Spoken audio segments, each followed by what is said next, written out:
All right, folks, welcome to the runningrestaurants.com podcast, where we bring the tips, tools, and techniques you need to make your restaurant more profitable and successful.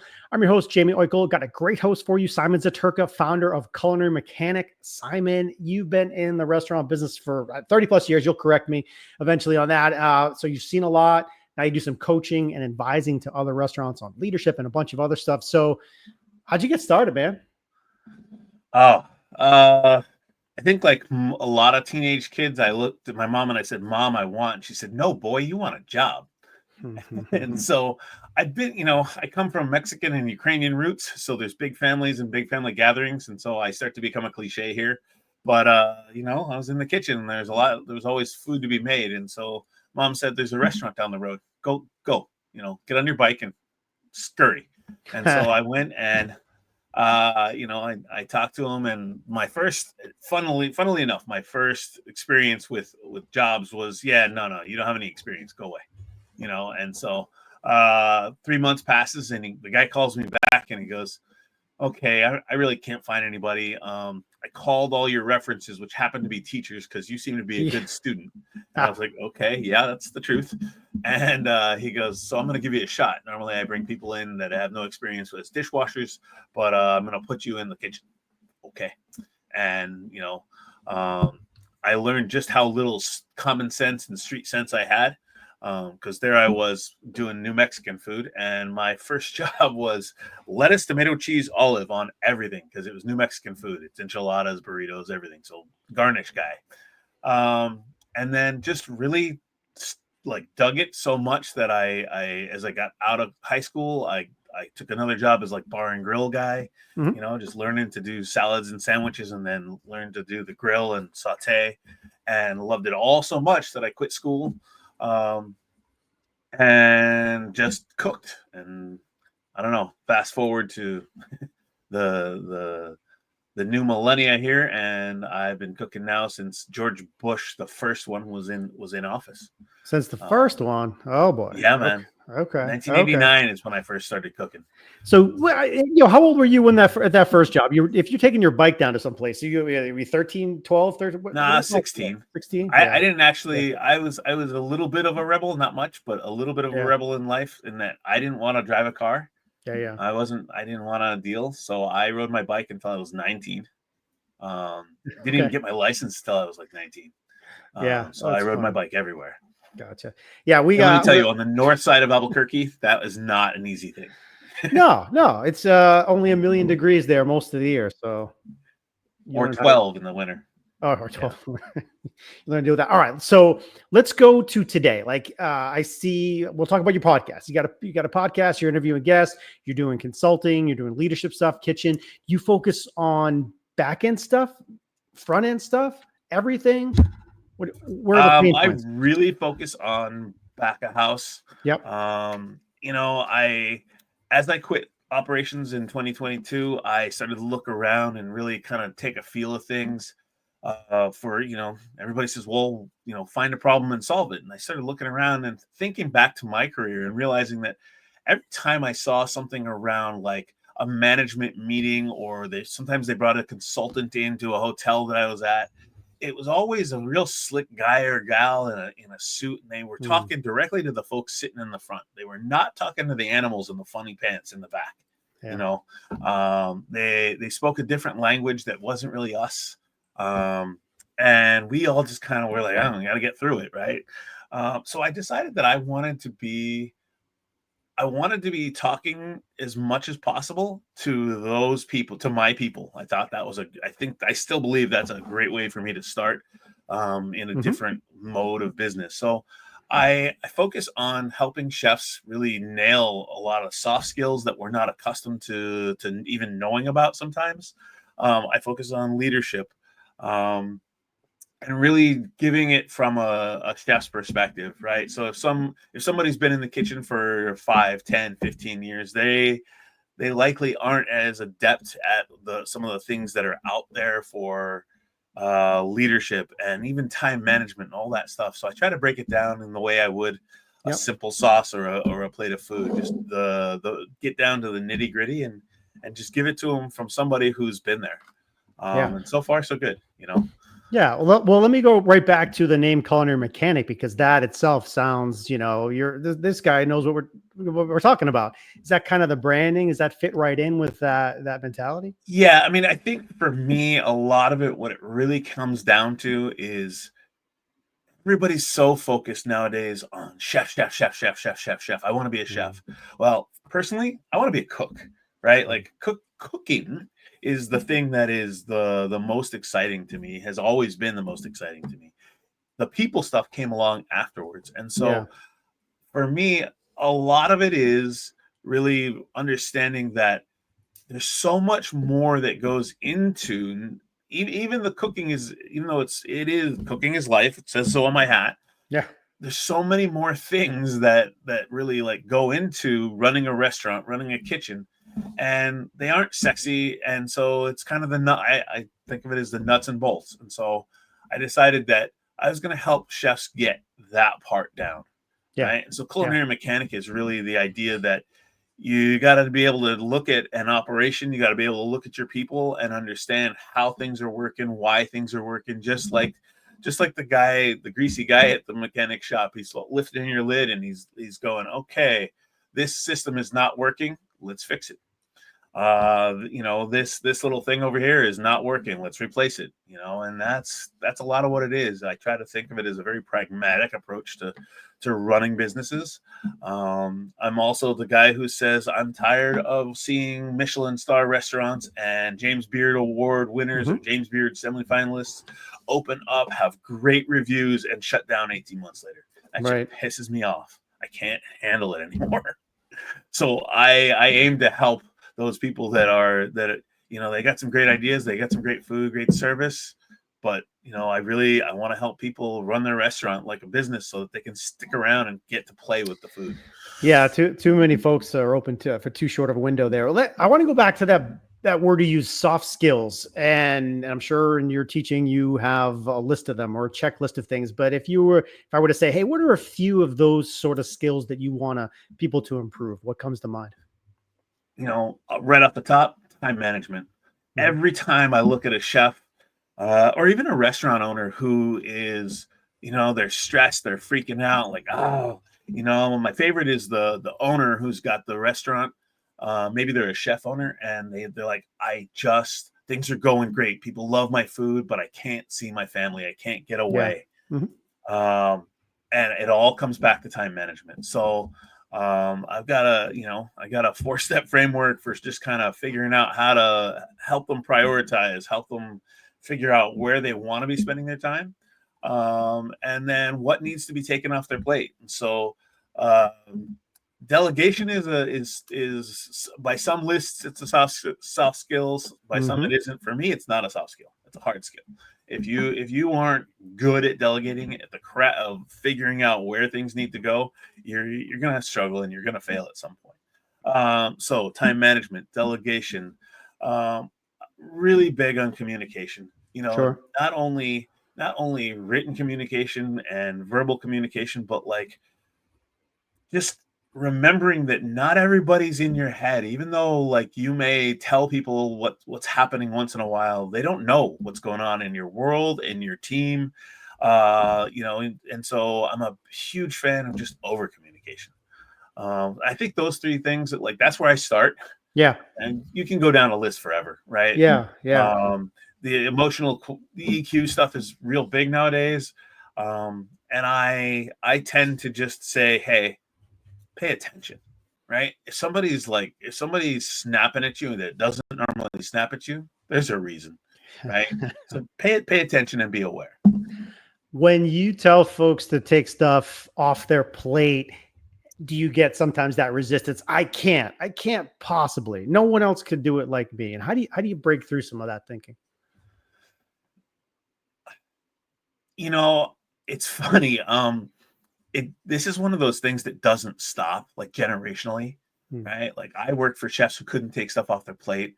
I've heard stories of those chefs who worked for chefs that, this is not a new thing. So I really started going back and going, wait a minute, this is teaching, right? Hmm. This Hmm. isn't Delegation isn't new. Uh, you know, clearing things off your plate isn't new. What it really is a teaching issue. So instead of saying, hey, you need to take this off your plate, I say you need to teach more.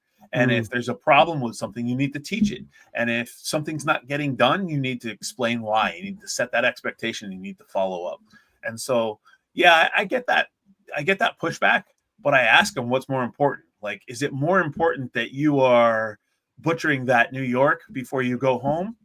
Or is it more important that you see your kid's soccer game, or that you actually get home when your wife says, hey, I need you home at 5. So if the wife says be home at 5, be home at 5, man. And so it goes back to prioritization, right? I believe that people want to take things off their plate. They don't always know how. And so I try to just equip them with as many little tools, right? A lot of it, honestly, goes back to time management. It's like, oh, I can't get that project done. I can't do that thing, or my boss wants a report, on this, or he wants to see my plan on how to fix my food costs, but I don't have time to do that plan because I'm so busy. I'm like, schedule it out, create a meeting. Do you know how to create a meeting in Outlook or in Google, whatever, Yeah. And sometimes I get guys who are my age or just a little bit younger, and they're like, no. I'm like, okay, pull out your phone. And we go back that way, right? Like we do some really what is really basic for a lot of people isn't always basic for us. We've been focused on food and vendors and all the things that run a restaurant, that we don't remember that there are tools and technology that can take us from running to quantum leap running. 100%, 100%. As you're talking, something else popped into my mind. It's the case for small businesses across the spectrum, but particularly in restaurants, this idea of trust, right? Trusting someone with all those goods, all those perishable goods, trusting them to not disappear out the back door, to not give stuff away to friends. Like there's that aspect in the business of getting through the trust. Have you dealt with that in I'm sure you have in your travels, but any kind of thoughts around that? Yeah, it's funny. Pardon me. I was just talking to somebody about theft recently, and it became a little bit of a heated conversation. And like, people nowadays, I'm like, no, bullshit. I don't buy people nowadays. For me, building trust is just that. It takes time, but it's if you trust somebody with your recipe, and you trust somebody to be in your space, and you treat them with that trust, and you treat them like they are part of something, and they get communication around what we're working on and why we're working on it. All those things really build up fast, but you gotta be consistent with them. I think that for me, the more that I treat people the way with respect, the more that I communicate to them why we're there and why we do things, and that why thing comes back a lot. Right? It's not just how, it's not just what. It doesn't need to be so transactional, the way a lot of folks make it. It's like, oh, you work for me. No, actually, I need you to support me, and if you're going to support me, here's the information you need to do it well. And I think when I approach that, and what I call that is managing in, right? That's like bringing people towards a hug, towards a huddle, rather than keeping them at arm's length in an adversarial space. So for me, it's really keeping people tight. I don't go so far as to say, oh, we're family, because we're not family. This is business. This is work. But at the same time, like, keeping people close to you so that are going to work with you, and so that they understand. I mean, I am constantly looking people and going, there's 5 words for you, and it's just so you are aware, right? This is what's happening to me. This is what's happening. Hey, food cost is a little high. Here are the things we're going to do. Here's what I need from you. Here's what I need your help with. And it's fascinating to me that when I approach it that way, I go into a kitchen for 9 years. I worked in a company where I oversaw chefs. And so I had 4 restaurants most of the time, 7 sometimes. Yep. And I'd go in, and the chef would be like, they're just not listening to me. And I'd pull everybody together and go, okay, hey, I need your help, guys. Your chef is struggling a little bit. Food cost is a little high. Labor's a little high. Here are the things I'd like you to work on. Does anybody have a problem with that? And they'd say no. And I'd come back the next day, and he'd look at me and go, everybody did what you asked them to do. I'm like, well, there you go. It's just simply a matter of communication, I wanted to come back to that big bucket of communication, but I like the phrase that you said, and there's ways to say things that just work with people. And even just the way I wrote it down, I need your help. Hey, I need your help here. And then all of a sudden they probably open up. I don't know if you got a whiteboard open that day, but you start asking people for ideas, and all of a sudden you'll hear bang, bang, bang, bang, bang, all these ideas. And if the ideas come from them, if the commitment comes from them, it becomes a lot easier for the team to work together than for you to say, guys, see the things I wrote down over there? You're going to do those 10 things today. And if you don't have them done, well, that's not going to work. But if they wrote down those 10 things, it came from them. Really, really, really big difference. I mean, this is one of those ones where I found that if I ask what they think is the problem, whether it is the problem or not, whether their solutions are the ones we go with or not, the fact that I asked and got their input, and sometimes it requires a little bit more like, okay, hey, I love that you want to do this, but here's the reality of doing that extra whatever to control food costs. And here's why we do here's why we're going to do this. And when I explain why all the way down to the nitty gritty, they're like, oh, okay. Right. But I definitely ask for input. I think that asking for input, for me, is the fundamental of getting people's buy-in. Right. If you want them really bought into the solution that you're going to provide, they need to know that they can be a part of that too. Yeah. And you said it, but maybe you can layer on to it. Like this idea of communicating the big picture. A lot of times guilty in restaurants, businesses all across of, believing you're the CEO or the owner or the leader, and everyone has the same thing in your head, the same belief system, but really talking about that mission, that vision, the reason why you exist, creating that feeling, for lack of a better word, and not just doing it once, not the annual, hey, it's January 1st, let's have a meeting, we're great this year, let's go. How often do you think you need to communicate the picture? Because especially in the restaurant industry, people are in and out. If you don't have a repeating process, people are going to miss that messaging. Any thoughts around that? Well, I mean, I've worked for a number of corporations over the years, and for me, one of the things I always notice is there's always a mission statement. Oftentimes there's some values or some 5 or 6 key phrases. Oh yeah. And my last job, we took it one step further, and it really made a lot of sense to me. And so they had a purpose, and they had 10 values, and those values were on every bloody wall. I mean, everywhere. You go into the employee restroom, and they're there on the wall. And what we really began to do, and this was mostly pre-COVID, because that's when we really were on a push on it. But what we began to do was try to find ways to incorporate those values into coaching conversations. So if, one of them was, we are clean.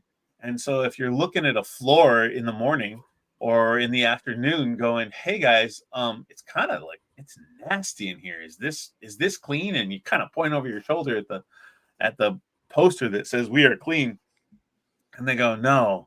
And it, help without shaming them. It's helping them understand that this really matters, And so what I tell people is, understand what you believe in, and if it's we want to be the best food in the city, then ask, when you're coaching things, and you got to do it respectfully, but ask them, is that the best plate in the city? Whatever you believe in, you gotta incorporate that into your coaching.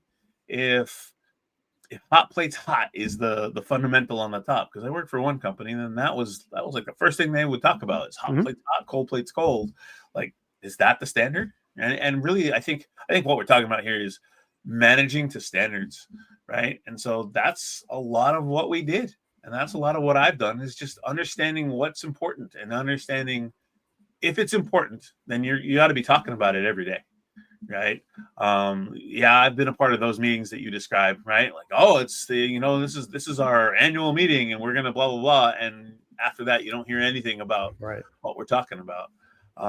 Those organizations, a lot of them are big, but people, that's where I find that's where they're staffed, right?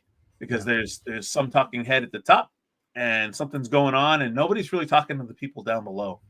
And so I think for me, it is really making sure that through the levels, whether it's all the way down, like sous chefs have to believe and they have to make sure that the sous chefs believe. And if the sous chefs believe, oftentimes you're going to be way more successful, and you're going to have great food, and things are going to be clean and organized because people are bought in, and they know what their job is. They know what their role is in all of those things, you know. What kind of switching gears a little bit, or we'll see where it goes. In talking with folks and doing your interviews, what's another gigantic pain point that you're seeing restaurants experience? People, labor, food, something else, internet, tech. Like what are you seeing the most? I think especially up on the West Coast. I mean, we're at a place now where minimum wage we're on the 13th of January right now, right? So January 1st here in Seattle, minimum wage is $20.67. So Really? Yeah, man. And so Wow. I'm seeing here's what I'm seeing. I'm seeing a whole lot of and there's no more tip credit, right? Mm-hmm. So it used to be if you were a server, you might make $3 or $8 and then get all your tips. Well, servers are now making $20.67. So the big trends, the big challenges are how do you stay profitable when you're paying your servers that much? Right. So what I'm seeing is business models shifting. I'm seeing a lot more counter service. I'm seeing a whole lot more kiosks and QSR restaurants, right, where they can go up and, you go to McDonald's and you don't really talk to anybody anymore.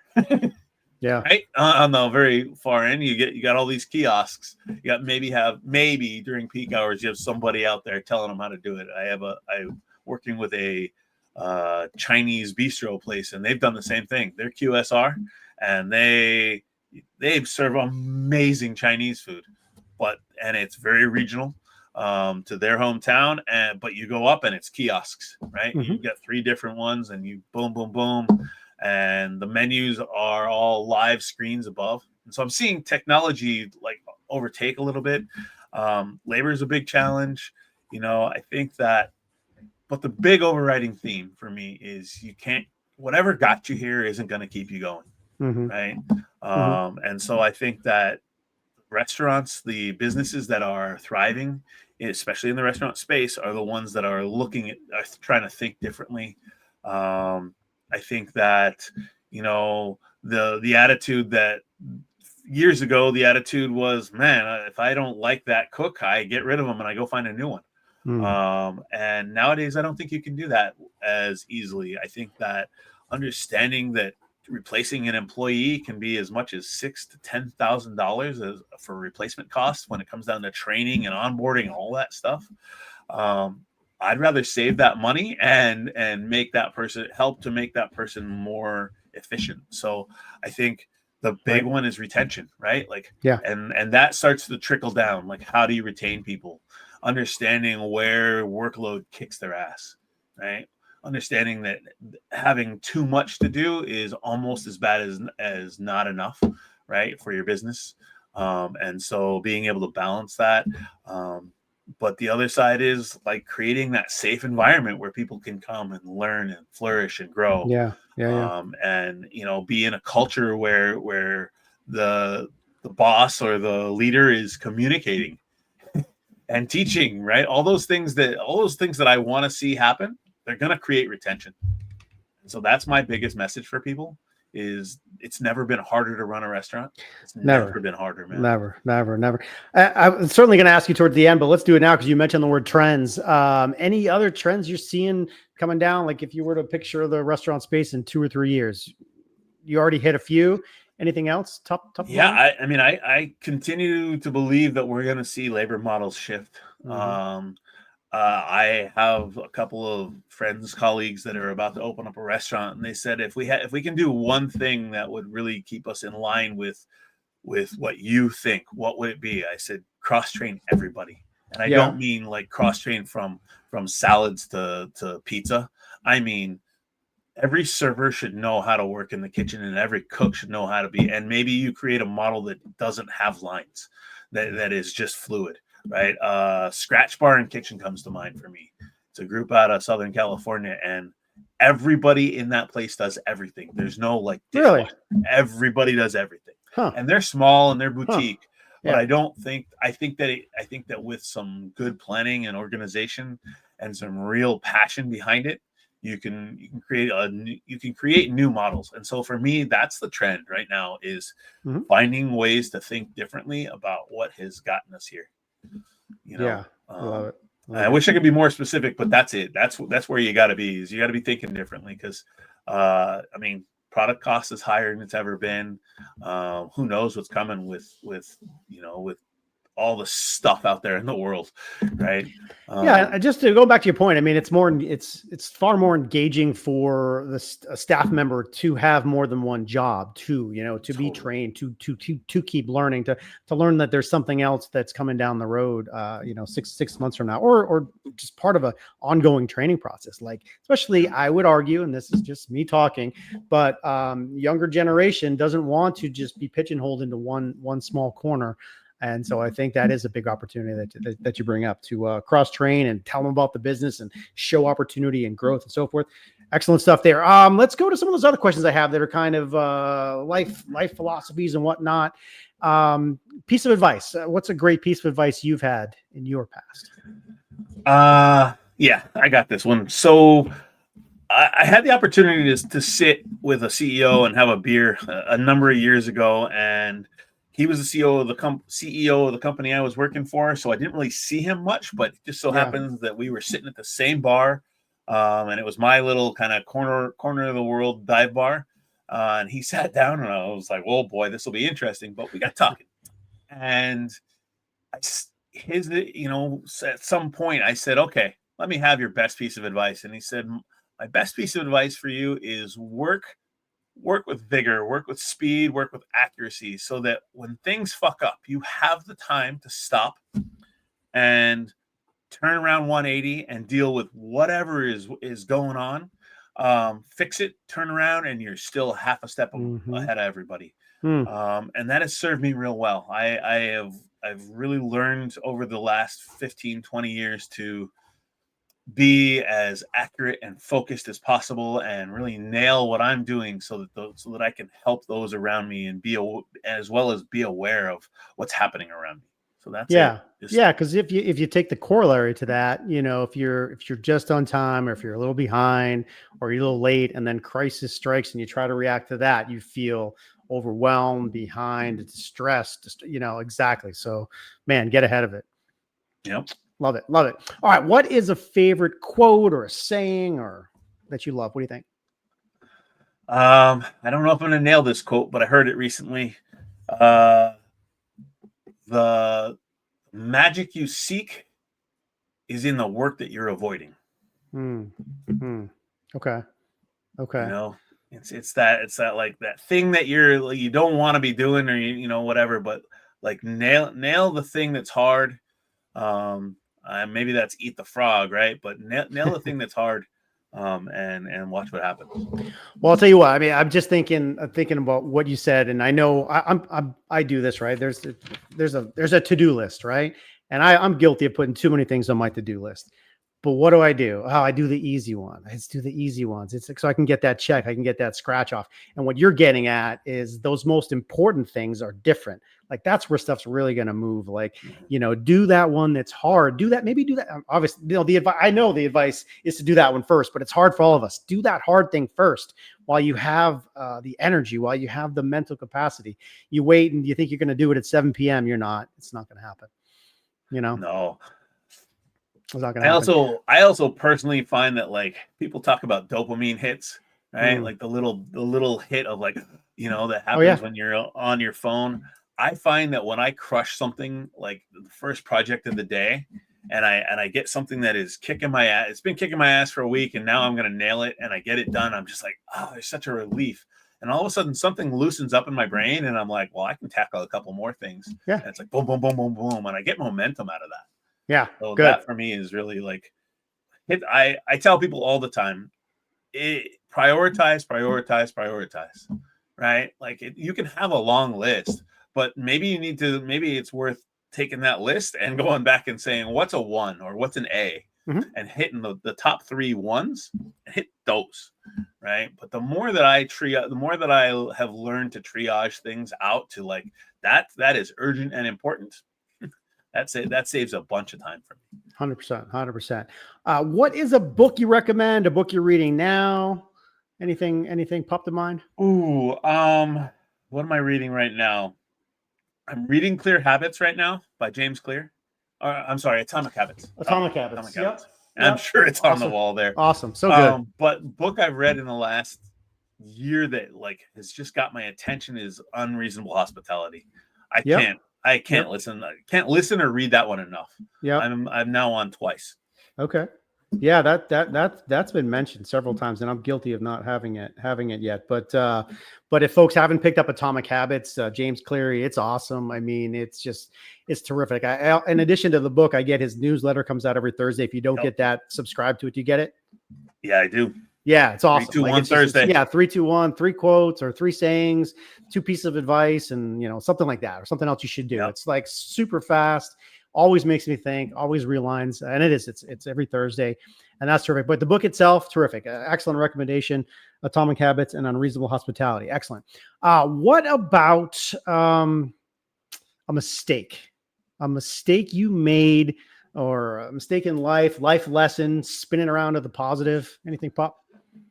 I think the biggest lesson or mistake I made in my career that took me a while to learn, and I think I made this one over and over, was I didn't always think I was great at things. I always thought I was kind of average. Come to find out, I'm a really fast learner. So I made the mistake of thinking that, oh, this is easy. Why can't you get that? And so I would say that like underestimating yourself just realizing that just because you think something is basic or simple or easy or whatever that is, doesn't mean that it is for anybody else. And so I think that has really informed my leadership and my management style over the years. And it really has affected how I think about the word teach. Right. And so I sometimes will look at people and go, I'm about to explain something to you in the most simple manner I know how. If it feels like if I'm talking down to you or if I've gone too far back in the process, say so. But I really try to boil things down to the elements, and I try not to assume. My lesson has been just don't assume that anybody else gets it. And if they get it, great. Like fast forward, next chapter, here we go. But if they don't, get all the way back to the nuts and the bolts and just the little tiny fundamentals of things. Yeah. Good stuff. What about a kind of, not secret's not the right word, but what's something that not too many folks know about you? When I was in college, I was a math major. I started off as a civil engineering major, and by the end of that first year, I had become a math major. And when I looked at what it was going to cost me to continue to pull loans and all that stuff, I dropped out of college to cook. Yeah. But not too many people realize that I very, very, very strong basis in math and numbers and all that kind of stuff. You're a cook, and I'm like, I am a passionate cook, and I love being in the kitchen, and I love the people, but I really like the numbers side. Yeah, well, that would have really suited you well, operational wise, to understand the numbers, to actually want to dig into the numbers is a big deal. All right, so tell folks about the podcast, where to find it, where to go, what you're covering, what you got. Well, the podcast is Culinary Mechanic. You can find it at culinarymechanic.com. I, very much like you, am trying to help operators run a little bit better. Some days I say run your restaurant like a well-oiled machine. Lately, I've been saying that I'm trying to help leaders. I want to help chefs and owners lead with the passion that they have for the cooking that they do. Or the operating that they do in their restaurant, because it's amazing. We're so focused on the product and the food and the experience that we got to go back to like the experience of the people, experience of the employees. Mm-hmm. And so I've just been trying to bring in guests, everything from, like I had a master chef on, guys in his early 70s, and he was amazing. And it gave me that really kind of an old world perspective. He worked for Campbell's Soup for a while, as well as I also brought on a leadership coach recently, and she was amazing. I thought we were going to take some big Fortune 500, leadership concepts, and she's like, it's all the same. People are people. Yeah. So that's a lot of what I'm doing, is just really trying to find different ways to help people run their restaurants, with a focus on leadership and great kitchen culture. And just remembering that, there is more to being a chef than cooking. And there's more to running a restaurant than just having great food and service. You've got to have great space to be. So putting all those together. In addition to the show, which is available on the site, you do some coaching and consulting. Is that regional? Is that virtual? How do you help folks? I tend to keep a couple of clients locally, just because there's demand, and those seem to come from the previous folks. Like the referral stream is my local thing, and I'm really working towards getting more going on virtually. I found it out in COVID that I could run my weekly meetings with my chefs. I met with all 7 of my chefs every week. I could do it via Zoom, so there's no reason that I can't do that now. And I found some success with that. I'll just say this out loud. People look at me and they go, "Oh, you're a restaurant advisor. Do you do this?" I'm like, "Nope." And they go through about 5-6 things. And for me, I'm looking to be a specialist rather than a generalist. If someone wants help with their kitchen culture, if they want help, if they want to get their chef some help in leadership so that they can run things a little bit smoother, I'm the guy, right? This is what I've been developing people for 25 years. I love helping chefs and sous chefs kind of find their space in the world, because when they do, it's just this blast of fireworks, man. Like the kitchens, they become more profitable. People are excited. They're doing less training. They have more time to do what they want to do. They might even get home to see their kids a little bit more often, because that's important to me. Right? Yeah. 100%. Chefs that have lives too. So that's my big thing is and listen, if you're people can do more. And if you're a restaurant owner, operator, and even a chef and so forth, and you're hearing this and you're going, "Oh man, I wish I had someone like that to talk to." A lot of times folks don't have that sounding board. I'm reluctant to get a coach. I'm reluctant to get an advisor. I can do everything myself. I don't know what your policy is, but I'm sure email you, pick up the phone. Maybe you have a quick call with folks to find out if there's a fit. But just talk to someone else and get outside of your business. And based on your experience, Simon, it looked like you'd be very helpful for folks. So great meeting you, man. Let's do this. Culinary Mechanic is the website. Simon Zatyrka, Culinary Mechanic. It is culinarymechanic.com. For more great restaurant marketing and operations, service people, tech tips, and more, stay tuned to us here at runningrestaurants.com. In addition, if you're listening or watching, please do us a favor. If you could rate it, review it, share it, all that stuff is very, very helpful wherever you're listening. We would appreciate it. We'll see you next time. Thanks, Simon. Thanks, man.